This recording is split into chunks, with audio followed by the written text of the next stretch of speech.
Assalamualaikum warahmatullahi wabarakatuh. Bertemu lagi di mata pelajaran biologi. Nah, di bab sebelumnya, di bab pertama kita sudah mempelajari mengenai sel dan struktur penyusunnya.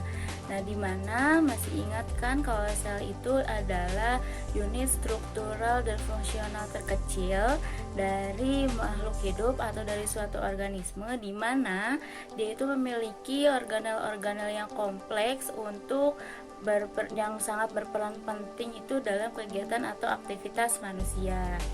Nah, si sel itu sendiri nanti akan bergabung satu sama lain dan nanti akan menjadi yang namanya suatu jaringan. Nah, pada bab sekarang, di bab kedua, yang akan kita bahas adalah mengenai jaringan tumbuhan dan jaringan hewan. Nah, si jaringan tumbuhan dan jaringan hewan apakah sama seperti sebelumnya? Kalau sel juga terbagi dari sel hewan dan sel tumbuhan, dan jaringan pun terbagi menjadi jaringan hewan dan jaringan tumbuhan. Untuk pertemuan sekarang yang akan kita bahas adalah mengenai jaringan tumbuhan dan organ yang terdapat pada tumbuhan. Mari kita simak penjelasannya. Jaringan merupakan sekumpulan sel yang mempunyai bentuk, asal, fungsi, dan struktur yang sama. Jadi ada beberapa sel, nanti dia bergabung, dia memiliki bentuk dan fungsi yang sama, nanti dia akan menjadi sebuah jaringan. Pada video kali ini yang akan disampaikan yaitu mengenai jaringan tumbuhan. Nah, jaringan tumbuhan itu terbagi menjadi dua. Ada jaringan meristem atau embrional dan juga ada jaringan dewasa. Nah, jaringan meristem pun dia dibedakan berdasarkan bentuknya serta berdasarkan letaknya. Kalau berdasarkan bentuknya, jaringan meristem terbagi menjadi meristem primer dan meristem sekunder. Sedangkan kalau berdasarkan letaknya, meristem terbagi menjadi tiga, ada meristem lateral, meristem interkalar, serta meristem apikal. Nah, bagaimana dengan jaringan dewasa? Jaringan dewasa terbagi menjadi empat, ada jaringan epidermis, jaringan parenkim, jaringan penguat, dan jaringan pengakut. Itu akan kita bahas satu persatu. Mari kita simak. Selanjutnya ada jaringan meristem berdasarkan asal bentuknya. Yang pertama itu ada meristem primer yang dia itu berasal dari perkembangan sel embrionik dan biasanya terdapat pada ujung tumbuhan yaitu pada pucuk dan akar. Bisa dilihat di gambarnya. Lalu selanjutnya ada meristem sekunder. Nah, meristem sekunder ini berasal dari sel-sel dewasa yang berubah sifatnya menjadi sel-sel meristematik atau menjadi dewasa. Nah, misalnya terdapat pada jaringan kambium. Bisa dilihat di gambar meristem sekunder, itu ada perbedaan, ada seperti bulatan di tengah-tengahnya. Nah, itu adalah kambium. Kemudian ada jaringan meristem berdasarkan letaknya. Yang pertama ada meristem lateral dan dia terdapat di sejajar dengan permukaan batang.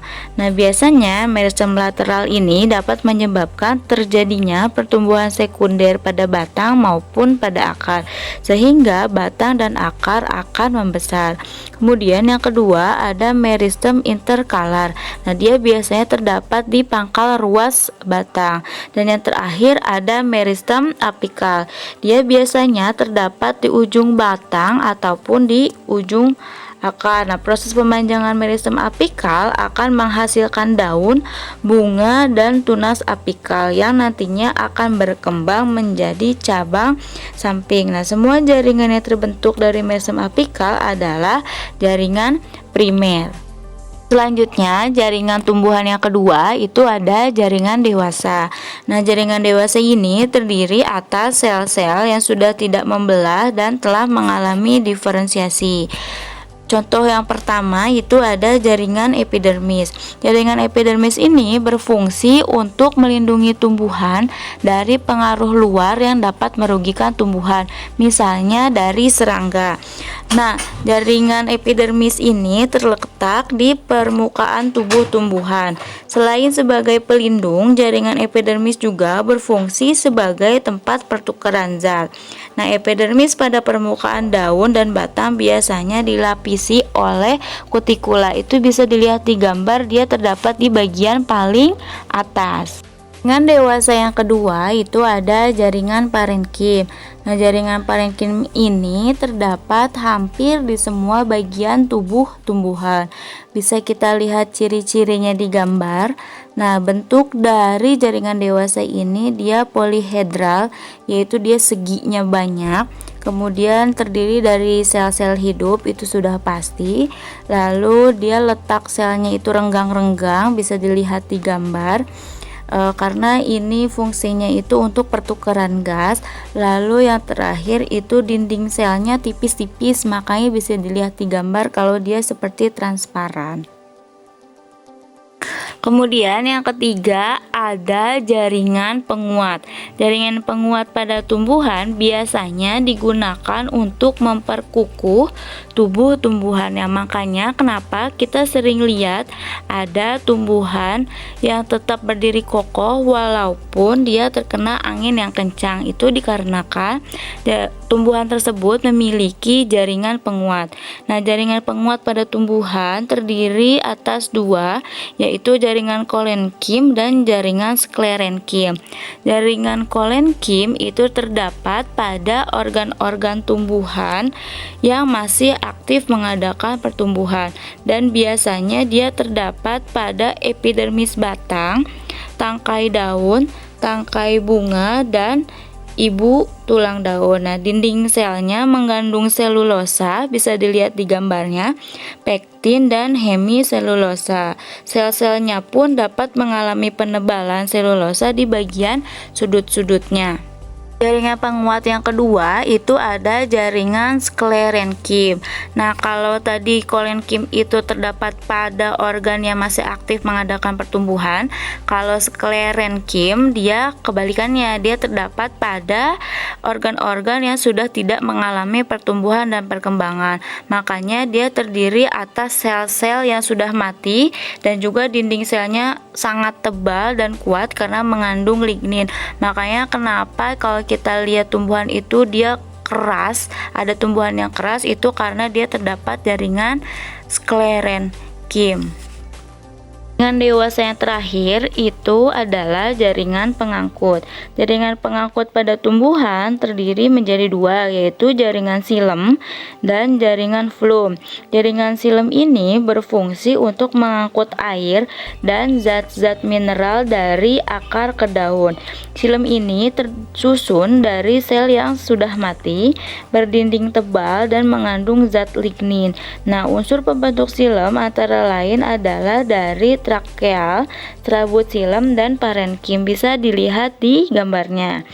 Dan yang kedua itu ada flum, dia itu fungsinya untuk mengangkut dan mengedarkan zat makanan hasil dari proses fotosintesis dari daun, diedarkan ke seluruh bagian tubuh tumbuhan. Nah, flum ini tersusun dari sel-sel hidup dan sel-sel mati. Komponen pembentuk silem antara lain unsur tapis, sel pengiring, serabut flum, dan parenkim flum. Oke, sudah dibahas mengenai jaringan pada tumbuhan, baik itu jaringan meristem atau embrional dan jaringan dewasa. Untuk tugasnya, silakan buka Google Classroom-nya pada bagian tugas kelas dan pilih tugas Anda. Di situ ada beberapa pertanyaan, silakan bisa langsung dijawab. Lalu penyerahan tugas paling lambat pukul 15.00. Nah, cukup sekian untuk video kali ini. Video selanjutnya akan kita bahas mengenai jaringan pada hewan. Saya tidak akan pernah bosan mengingatkan untuk jangan lupa selalu jaga kesehatan dan tetap menjaga protokol kesehatan dengan cara selalu menggunakan masker kalau harus banget keluar rumah. Tapi kalau nggak perlu keluar rumah, lebih baik diam di rumah saja, dan sering-sering cuci tangan dan juga menggunakan hand sanitizer. Baik, terima kasih, semoga bermanfaat. Assalamualaikum warahmatullahi wabarakatuh.